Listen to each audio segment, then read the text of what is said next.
Hello students, इस lecture में हम सीखेंगे what is solution of linear equation in two variables and how to find it. So students, अगर मैं बातें करूं solution of linear equation in two variables की, तो I can simply say that the value of variables which satisfy the equation is nothing but called solution of the equation.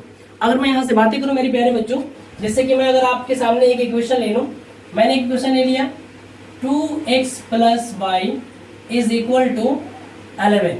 So this is the linear equation in two variable. Students, there will be a value of x and a value of y which satisfy this equation.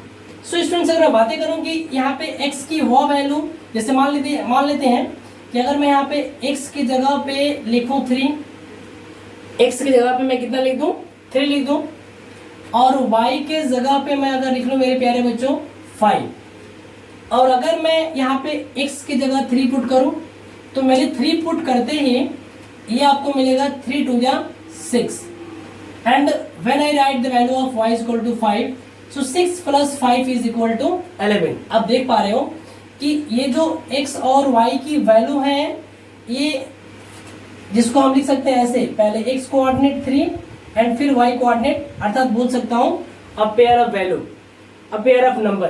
तो ये जो pairs है, ये जो number है x और y की जो वैल्यू आपको दे रखी है, ये वैल्यू इस इक्वेशन को सेटिस्फाई कर रही है। LHS is equal to RHS, यहाँ पे आपको दिख रहा होगा 6 plus 5 is equal to 11, and in right side you have given 11। तो अगर ये x और y की वैल्यू इस इक्वेशन को सेटिस्फाई कर रही है, तो आप सिंपल सा बोल सकते हो कि ये जो है इस इक्वेशन के क्या है, सॉल्यूशन है।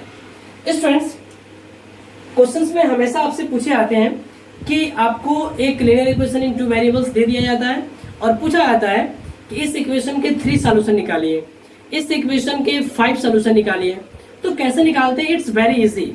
स्टूडेंट्स, अगर मैं बातें करूं कि आप इसी इक्वेशंस के हमें 5 सॉल्यूशन बताइए, मेरा सवाल है कि find 5 solution of this equation. अगर मैं यहाँ पे लिख दूं इस क्वेश्चन को कि फाइंड, मैं अगर यहाँ पे क्वेश्चन लिख दूं कि find 5 solution of equation 2x plus y is equal to 11।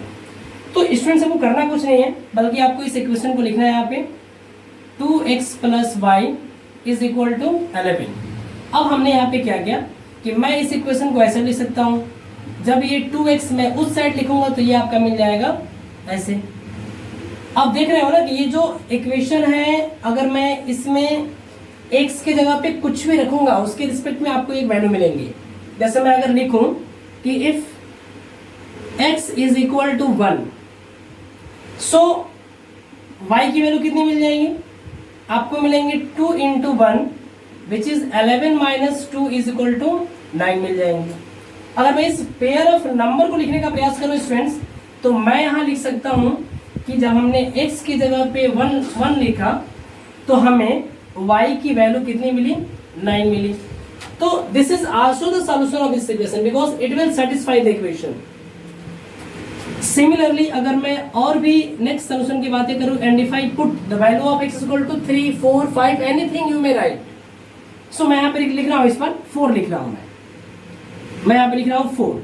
तो अगर उस समय 4 रखूंगा तो हमें y की वैल्यू मिलेंगी 11 माइनस 2 इंटू 4, और ये मिल जाएगी 11 माइनस 8 दैट इज 3।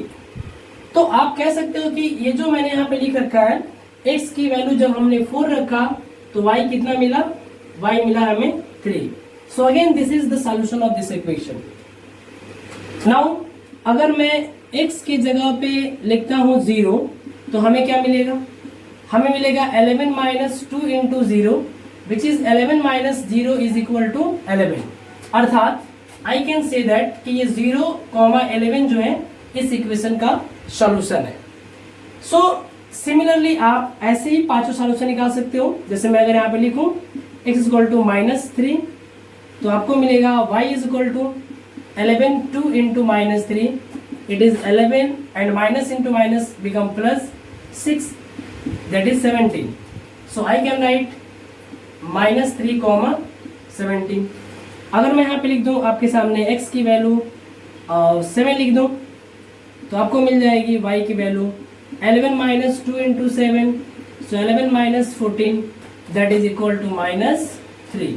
सो यहाँ पे आपको मिलेगा x की वैल्यू 7 तो y की वैल्यू कितनी मिल गई, 3 मिल गई। तो ये हो गए आपके solution of the equation, 5 solution of the equation आपके हो गए। स्टूडेंट्स आप इस चीज को अगर अच्छे से ऑब्जर्व कर पा रहे हो तो आप देख रहे हो कि जो वैल्यू ऑफ y है ना, it is depending on value of x।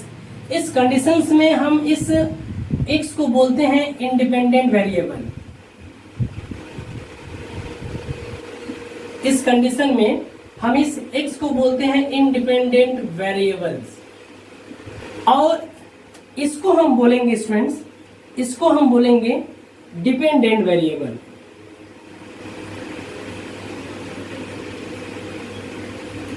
Dependent variable so I think आपको ये बातें अच्छी समझ में आ गई होंगी स्टूडेंट्स, कि अगर आपके सामने कभी pair of linear equation in 2 variable दिया हो तो आप इसके 5, 6, 7, 10, 15 इनफाइनाइट कैसे सॉल्यूशन निकाल पाओगे।